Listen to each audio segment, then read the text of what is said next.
They observed the most successful men and women across the globe and discovered that they shared around 7 or 8 common traits. One major thing they all had in common was a consistent routine. Not preparing is basically preparing to fail.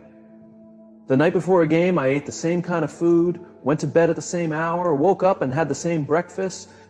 That routine and the preparation that comes with it, some people might call it superstition, but it's more like a habit. The stronger your mindset becomes, the greater your skills will be. We tend to remember the things we work hard for and the experiences we go through far more than just what a teacher tells us or anything given to us freely. A company is nothing more than a collection of individuals. As someone leading people, you must be an excellent listener, a strong motivator, and really good at noticing and encouraging the best in others. Do you think Warren Buffett reads just for the sake of it? No. Many of you are broke because you consume low-3 content. Everything I did was aimed at becoming a better basketball player. Every single thing. With that mindset, the entire world becomes your personal library to help you improve at your craft. It all comes down to what happens between your ears and in your heart. That's what shapes your outside world. There really is no outside world beyond what's going on inside you. I believe it's critical that you truly enjoy whatever you do. If you're not into it, life's just too short. If I lie to you about who I am, or about anything else, there's no true starting point. It's like living in a false reality. You have to create a reality that's genuine. For me, having that emotional separation helps. Being able to mentally shift into a different mode during practice, training, or games. I became #1 in the world. I became a millionaire, not because I made tons of money at first, but because I learned that millionaires often live off just 30% of their income. So I copied their behavior and stopped living off 100% of mine. What does it mean when people say time is money? How do you multiply time or buy it? Wealthy people do just that. They buy time. Most people watching this shouldn't even be running a business. If they are, they should probably shut it down because they got into it for the wrong reasons. They don't have the courage to close it because they worry about what others will say.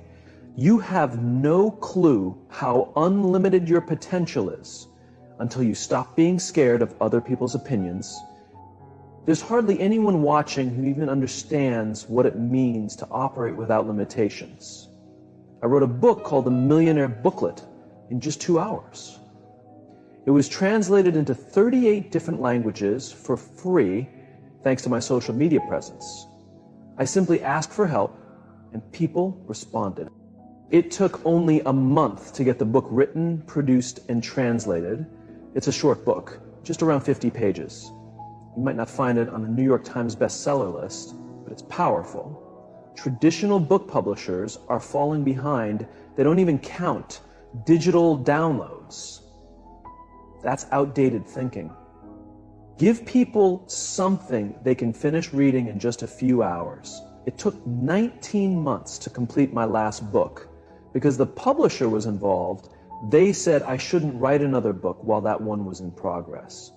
So I went ahead and wrote a booklet in 2 hours instead. That booklet made more money in just 19 days than the longer book made in 19 months.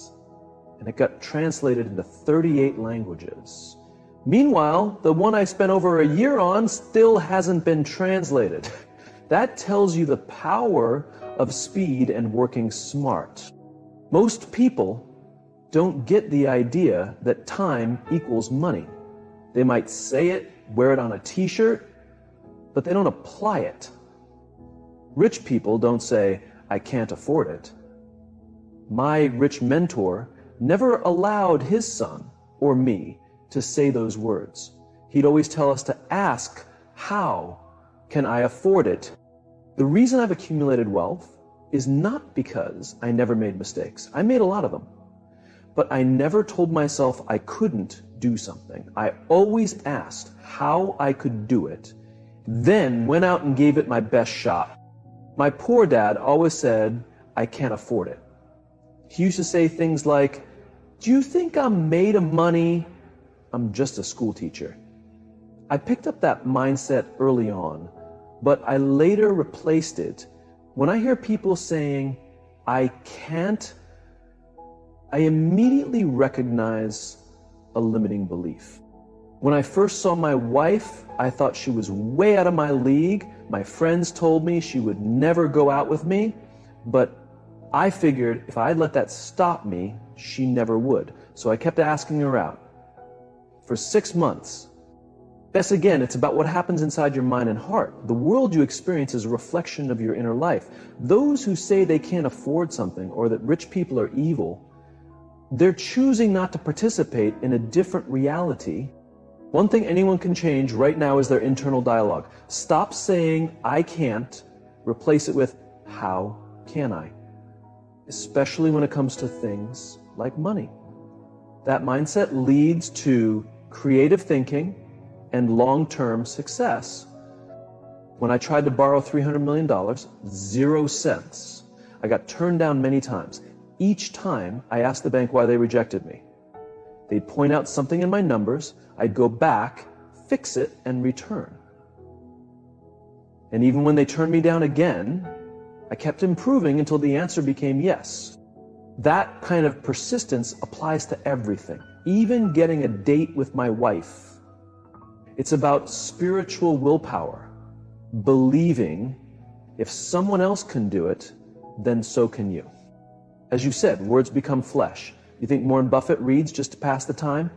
No, many of you are stuck in poverty because of what you choose to read, watch, and consume. Some of you are on Instagram for 30 minutes and can't even recall what you saw.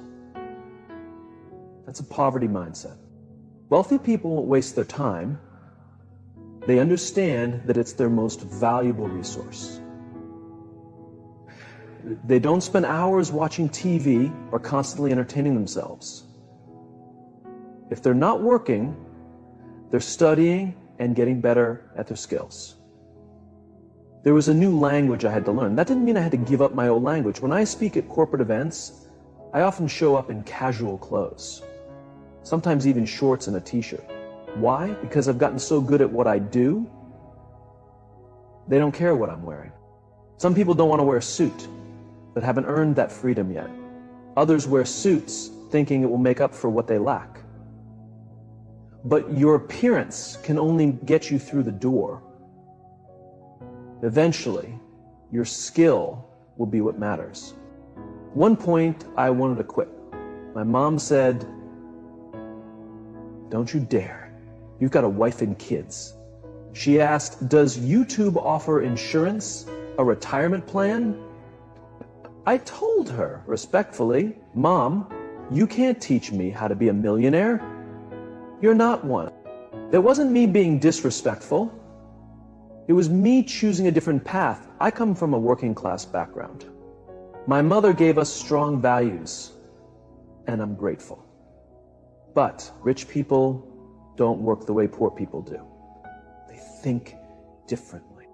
The working class was never meant to become wealthy. This country grew rich because it had workers it didn't have to pay. When they had to start paying, they wanted to pay as little as possible. The small percentage that runs the world isn't interested in changing that. In Detroit, we laid off 15,000 workers, but the CEO of GM received $22 million, 0 cents. That money could have gone to workers who lost their health care. Again, I'm not playing the victim, but this is how the system works. Rich people don't clock in. Poor people go to work for a paycheck. Rich people put others to work and earn from their efforts. If you're making $20, 0 cents an hour, someone else is earning $80, 0 cents from your labor. That's how they end up with millions. So the question is, will you stay in the 99%, or are you ready to join the 1%? It doesn't really matter where you come from. Whether you left high school early or got a GED, it doesn't define you. If you've ever had to sleep in places with no roof, no safety, or you were a young girl who became a mom at 17, it still doesn't decide your worth. If you're from the south side of Chicago or grew up in the heart of Detroit, if it took you 12 years to finish a degree, it's supposed to take 4, it doesn't matter. What truly matters is the decision to be part of the 1%. The moment I started thinking, walking, and carrying myself like a 1%er, everything began to shift. That's the real game changer. When you start believing you belong in that top group. When you see yourself not by where you've been, but where you're going. That's when things start to happen. I'm here to talk to you about real success, the kind that starts in your mind. The first step towards success is having a clear vision. If you don't have a goal, a target, a dream, then you're just wandering around. You'll float through life, never landing where you truly want to be. I know because I've been there. I was born back in 1947 in post-war Austria. Times were hard, but somehow I stumbled onto a vision for myself.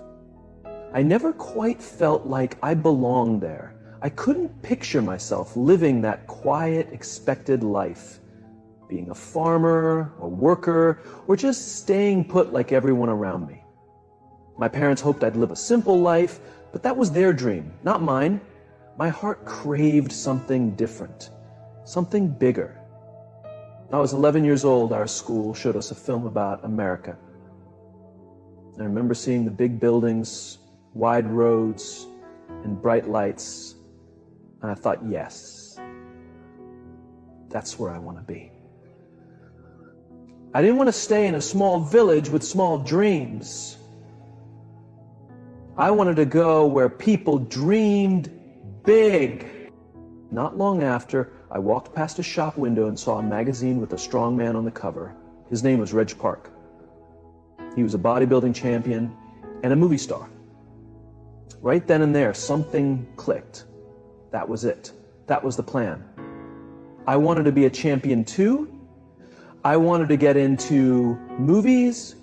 I wanted to be successful, wealthy, and known. Not for fame, but because I saw it was possible. I saw the map. Do you know how freeing it is to have a purpose? Most people wander without one. But me, I knew what I wanted. I knew exactly who I wanted to become. And that gave me a reason to work, to push, to keep going when it was hard, because the dream gave me direction. When people saw me in the gym lifting heavy weights and working out for hours every day, they asked me why I always had a smile on my face. I told them, it's because I see my goal. I'm not just lifting weights. I'm building the future I dreamed of. Every set, every repetition, it's all moving me closer to that vision. I couldn't wait to do another 500-pound squat or another 2,000 sit-ups. I wasn't just exercising, I was chasing the version of me that I saw in my heart. That's what kept me going. At 20 years old, I went to London and won the Mr. Universe title. I was the youngest ever to win it. And all of that came from one thing, having a clear goal. When you can visualize your dream, when you see it so clearly, it feels real, it becomes exciting to work for it. You need that sense of purpose, whether it's in your job, your family, your personal growth, or your faith. Do something every day that pushes you, that shakes you a little, that reminds you you're alive. There's this quote by Helen Keller, who couldn't hear or see but still found meaning in every day. She said, do one thing every day that scares you. That's powerful. She had so many challenges, yet she still chose to push herself. Now think about your life. What scares you? Is it chasing a dream? Starting something new? Speaking up for yourself? Do it anyway. The difference between those who succeed and those who don't is often just courage. Courage to try, courage to keep going. Sometimes it's not just about stepping out of your comfort zone. It's about changing your whole view of reality. Your reality is yours. You can shape it. But you must be honest with yourself. Hold yourself accountable, not just to others, but to yourself. We've grown up hearing excuses, why we can't, why we shouldn't, why we're not ready. But when you make a promise to yourself and you actually keep it, that's when real confidence grows. We live in a time where everything is faster, messages, emails, answers, but somehow people still avoid responsibility. They pass it on. They don't want to be the one signing the document or making the decision. They want someone else to take the blame if it goes wrong. That fear holds so many women back. The fear of making a mistake, the fear of looking bad. But here's the truth. When you stop caring about what others think, you open yourself up to a freedom most people will never taste. I've seen it firsthand. Many people are in business or chasing goals for all the wrong reasons. They stay stuck because they're worried about what people will say if they quit. But sometimes closing one door is the best thing you can do for yourself. You have to stop living for other people's opinions. Imagine how powerful you'd feel if you let go of that fear. If you stopped asking for permission and started giving yourself permission. There's nothing more unstoppable than a woman who knows her worth and doesn't apologize for it. Most people think they've got confidence because they made some money or hit a milestone. But deep down, they're not sure if they really deserve it. They wonder if it was just luck.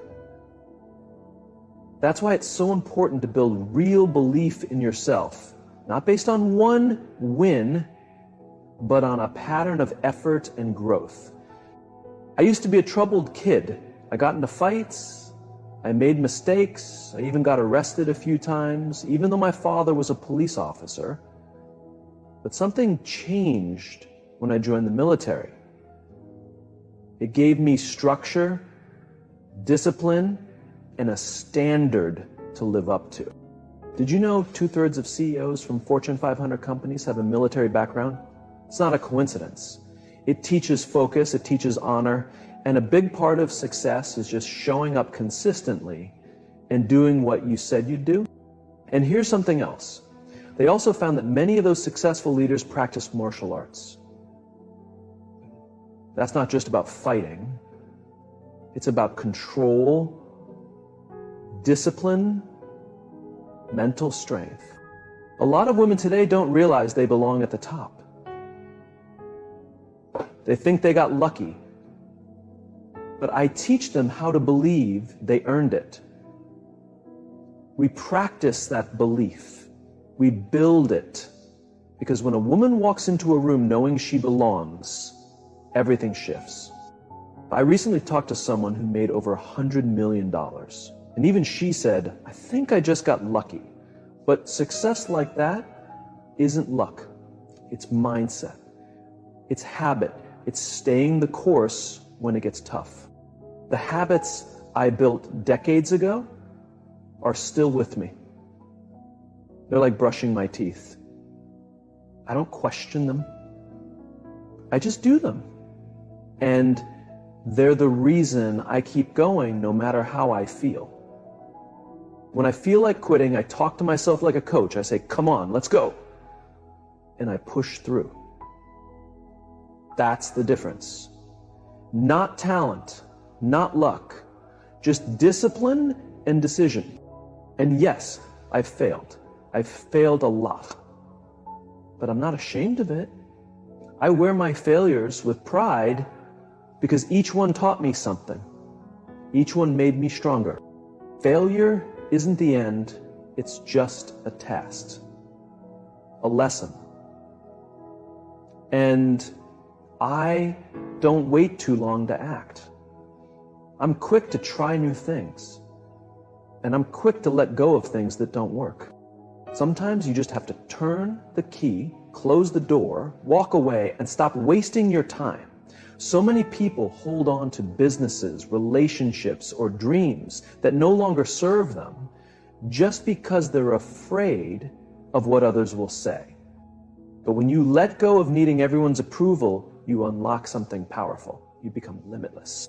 Most people have no idea what it feels like to live without limits, without self-doubt, without waiting for permission. But that's exactly what you're capable of. You just have to choose it. You are not here by accident. You are not small. You are not weak. You are a woman with strength, with purpose, with power. Stop waiting. Stop doubting. Start becoming the version of you that you were always meant to be. Look, many women I've met think they've arrived because they hit a single win, maybe a promotion, maybe launching a business, maybe overcoming a personal challenge. And they think that was luck. Then they pause. Then they wait. They don't keep going. That's not real success. Real success is moving forward something every day, even when you've already won one. Success isn't a one-time event. It's a habit, a lifestyle. It's waking up and doing the work even when you don't feel like it. It's choosing your vision every single day. Think of success like climbing a mountain. You don't get to the peak in a single step. You take one step, then the next. You stay steady, you find your rhythm, and before you know it, you're at the top. Let me tell you one of the most powerful things you can do: celebrate the small wins. Did you wake up early and pray? Did you journal? Did you speak your truth? Did you take care of your body today? Did you show up for someone else? That counts. That matters. These small efforts build the foundation for big breakthroughs. I often tell women in my mentoring programs, when you build those small habits, ones that feel natural and simple, you're making deposits in your future. You're building inheritance, not for your children, but for the woman you will become. Another thing, surround yourself with women who lift you up. The women who challenge you. The women who don't let you settle. Your circle shapes your habits. It shapes your mindset. If you are the smartest person in the room, you're in the wrong room. So find your tribe, women who dream big. Women who push you, women who aren't afraid of confidence, women who don't apologize for their ambition. Together, you grow. Together, you succeed. Now, let me speak directly to your heart. You might be thinking, I can't do that because of my past, because of where I come from. But your past is just your classroom. It's not your permanent story. Your scars teach you. Your struggles make you stronger. Your history shapes you, but it doesn't limit you. It's part of your power. Here's an example. Women who started with nothing. Maybe they were single moms, maybe they were facing loss, health challenges, or broke. But each of them made one decision, not to stay there. They decided they were bigger than their circumstances. They believed they had the right to claim more. Because confidence doesn't come from winning the game. It comes from playing it with your whole heart. Confidence is messy at first. You'll feel awkward. You'll doubt yourself. That's normal. That's part of the process. But your courage grows. And once you take one step, the next step is easier.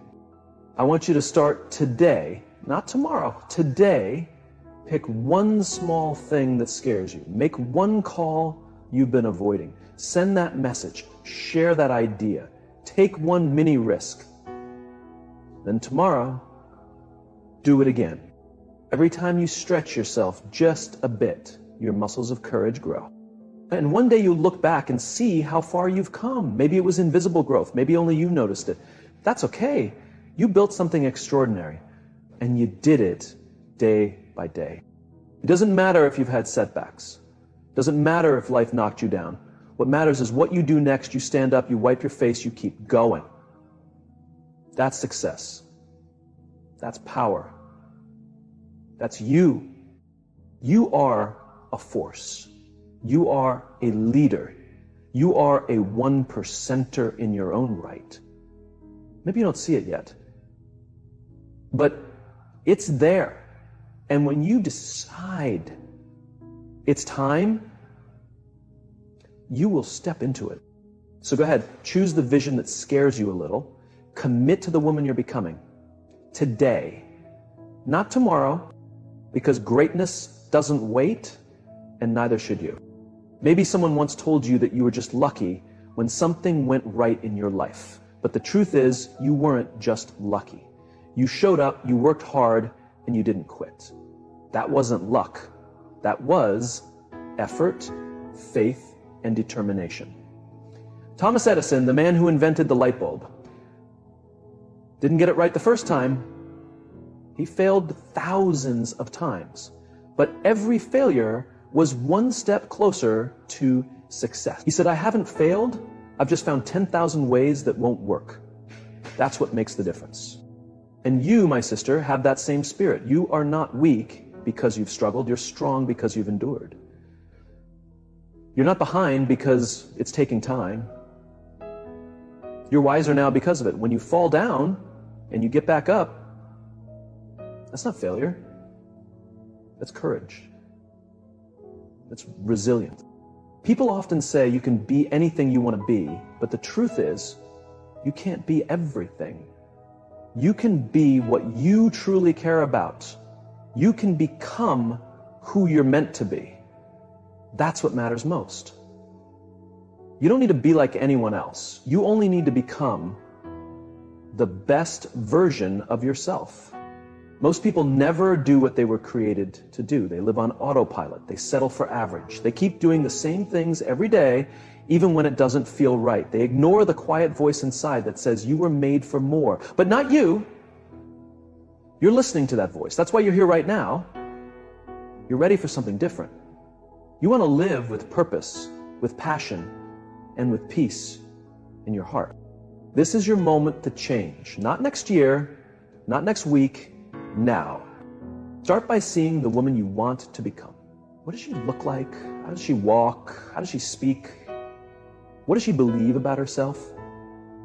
See that woman clearly in your mind and keep her close in your heart. Because the life you want starts with a vision. Some people might laugh at your dreams. They might say, be realistic. They might say, that's too hard, or that's not for someone like you. Let them talk. While they doubt, you build. While they sleep, you rise. While they scroll, you grow. Their opinions don't shape your future. Your choices do. The only permission you need is your own. Success looks different for every woman. For some, it's starting a business. For others, it's being a loving mother. For some, it's speaking on stages. For others, it's living quietly in peace. Whatever your definition is, honor it. Don't chase someone else's dream. Protect your own. Set goals that matter to you. Not goals to impress others, but goals that light up your soul. Then break them down into small steps. Celebrate progress. Don't wait until the big dream happens to feel proud. Be proud every time you show up. Every time you try again. Every time you believe in yourself a little more. Take responsibility for your life. Don't blame others. Don't wait for a hero. Be your own hero. Even when things go wrong, ask yourself, what can I learn? That question will take you farther than anger or regret ever could. You are not powerless. You are powerful beyond measure. Discipline will take you places, motivation never will. Some days you won't feel like doing the work. But those are the days that count the most. Make your bed. Drink the water. Read the book. Start the task. Keep your promises to yourself. Every little act of discipline is a brick in the foundation of your future. Growth isn't always loud. Sometimes it's in quiet moments, in reflection, in prayer, in journaling, or in being honest with yourself. Keep learning. Keep asking questions. Keep being curious. When you know better, you do better. And the more you grow, the more your life will begin to shift. Make time to read. Reading expands your mind. It's food for your thoughts. It's strength for your spirit. If reading isn't easy, try audiobooks. Listen while you clean, drive, or rest. It will change the way you think. And when you change the way you think, you change your life. Time is your most valuable gift. Don't waste it. Plan your days with purpose. Prioritize what truly matters. Cut out distractions. You don't have to be busy all the time to be successful. You just need to be focused. Protect your peace and use your energy wisely. Take risks, not foolish ones, but brave ones. You'll never know what you're capable of if you stay in your comfort zone. Start the thing you've been putting off. Send the message. Speak up. Apply for the opportunity. The fear will shrink when you move forward anyway. You don't have to be ready. Just be willing. And if you fail, don't quit. Every successful woman you admire has failed. It's not the end. It's the beginning. Each failure has something to teach you. Let it. Grow from it.